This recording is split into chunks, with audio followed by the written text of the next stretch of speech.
আলহামদুলিল্লাহ আমরা বরাবরের মতোই প্রতি বছর নতুন বই পড়ে থাকি। এই বছর হচ্ছে কাজ প্রেম দেশ, এই বইটি আমাদের নতুন।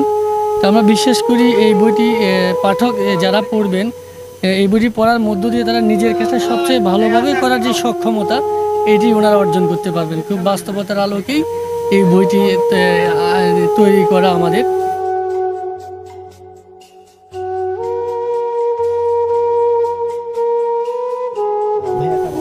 জি শুকর আলহামদুলিল্লাহ, বেশ ভালো আছি। আপনি কেমন আছেন? শুকর আলহামদুলিল্লাহ, বেশ ভালো আছি। ভাইয়া, প্রতি বছরই কণ্ঠ ফাউন্ডেশন নতুন কিছু বই নিয়ে আসে, যে বইগুলো পাঠকদের মধ্যে ব্যাপক জনপ্রিয়তা পেয়ে থাকে।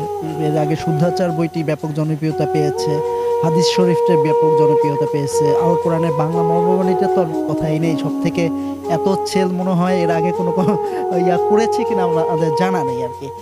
সেই সর্বোপরি আপনাদের প্রতিটি মেলাতেই আপনাদের একটা সফলতা থাকে। এবছর কি নিয়ে আসছেন আপনারা?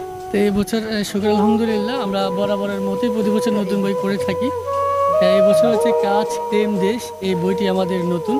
তো আমরা বিশ্বাস করি এই বইটি পাঠক যারা পড়বেন, এই বইটি পড়ার মধ্য দিয়ে তারা নিজের কাছে সবচেয়ে ভালোভাবে করার যে সক্ষমতা, এটি ওনারা অর্জন করতে পারবেন। খুব বাস্তবতার আলোকেই এই বইটি তৈরি করা আমাদের। কাজ প্রেম দেশ অর্থাৎ প্রত্যেকটা মানুষ তার কাজটা যদি সবচেয়ে ভালোভাবে করতে পারে এবং করার যে সক্ষমতাটা মানুষ অর্জন করবে কিভাবে, এটি যদি পড়ে তারা ওই জিনিসটা অর্জন করতে পারবেন ইনশাআল্লাহ। আমরা জানতে পেরেছি যে আপনাদের আরো একটি বই এসেছে, সব সম্ভব। এটা নিয়ে যদি কিছু বলেন। আসলে সব সম্ভব বইটি যেমন জীবন জয়ের গল্প। আমরা বিশ্বাস করি যে একটা মানুষ যদি বিশ্বাস করতে পারে তার পক্ষে সব কিছু অর্জন করা সম্ভব। এটা ওইরকমই একটা বই। এখানে যাদের গল্পগুলি এখানে আছে জীবন জয়ের গল্প, প্রত্যেকেই মানে খুবই অবহেলিত বঞ্চিত ছেলেপেলে। এরা এখন হচ্ছে কেউ ঢাকা বিশ্ববিদ্যালয়ে পড়ে, কেউ মেডিকেলে পড়ে, কেউ বুয়েটে পড়ে, ইঞ্জিনিয়ারিং পড়ছে। অর্থাৎ এত প্রতিবন্ধকতা থাকার পরেও যদি একটা মানুষ সে তার পড়াশোনার লাইফে সর্বোচ্চ জায়গায় পড়তে পারে, তাহলে আসলে একটা মানুষের পক্ষে সব কিছুই সম্ভব। ঠিক সেরকম কিছু গল্প নিয়ে হচ্ছে এই বইটা। এই জন্য আমরা বইটা দিয়ে নাম দিয়েছি সব সম্ভব। যে একটা মানুষ যদি চায়, বিশ্বাস করে এবং লেগে থাকে, কাজ করে, তাহলে তার পক্ষে যে কোনো কিছু অর্জন করা সম্ভব। তো এই বইয়ের প্রত্যেকটি গল্প একটা মানুষকে ওইভাবে ইন্সপায়ার করবে যে না, একটা মানুষ বিশ্বাস করতে পারলে চাইলে সব কিছু সে অর্জন করতে পারবে। আপনাদের প্রতিটি বই জীবনমুখী বই থাকে। প্রতিটি বই থেকে মানুষ তাদের জীবনের অনেক দীর্ঘদিনের প্রতিবন্ধকতাগুলোকেও তারা দূর করতে সক্ষম হয়েছে। এরকম রয়েছে যেমন শুদ্ধাচার চর্চার মাধ্যমে অনেককে দেখেছি এখন সালাম দিতে অভ্যস্ত হচ্ছে, গেলেন তো হেরে গেলেন, যেটা আমাদের কণ্ঠ ফাউন্ডেশন থেকেই আসলে এটা প্রথম এই শব্দটি বের হয়। তো এবছরও আপনাদের অনেক বইয়ের মধ্যে অনেক আমাদের নতুন একটা স্লোগান আমরা শুনতে পাচ্ছি, সেটা সম্পর্কে যদি বলতেন।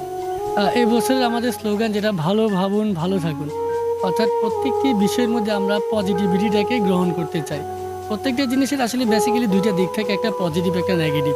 তো নেগেটিভ জিনিসটা নিয়ে আসলে ওইরকম কারো কোনো কিছু বেনিফিট হয় না, লাভ হয় না। তো যে জিনিসটা নিয়ে আমাদের কোনো লাভ হয় না, ওই জিনিসটা আসলে চিন্তা করি কী লাভ, এটার উদ্যোগ নিতে হবে আসলে কীভাবে সমাধান করা যায়।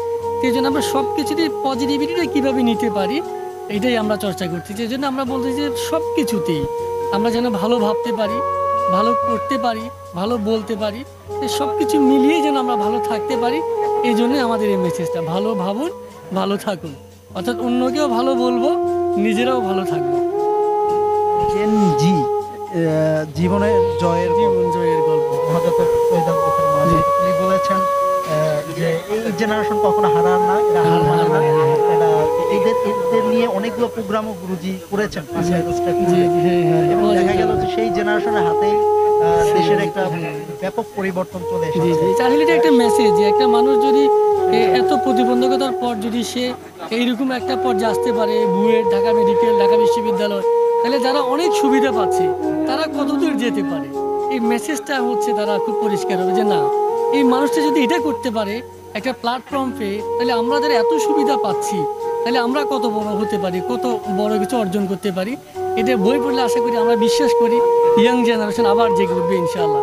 কোনো প্রতিবন্ধকতাকেই তারা প্রতিবন্ধকতা মনে করবে না ইনশাআল্লাহ, এটা আমরা বিশ্বাস করি। ধন্যবাদ নজরুল ভাই আমাদের সাথে সময় দেওয়ার জন্য। থ্যাংক ইউ সো মাচ আমাদের সাক্ষাৎকার নেওয়ার জন্য, অনেক ধন্যবাদ এবং শুভকামনা। সার্চ বিডি নিউজ আমাদের একটা অনলাইন পোর্টাল। আমরা 1 মাস হয় আমাদের যাত্রা শুরু করেছি আনুষ্ঠানিকভাবে।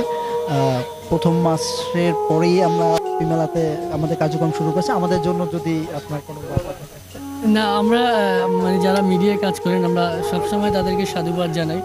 আসলে মিডিয়ার আমরা যদি পজিটিভ নিউজগুলো যদি সবার মাঝে সত্যিকারভাবে তুলে ধরতে পারি তাহলে আমাদের দেশ এবং জাতি সত্যি অনেক উপকৃত হবে।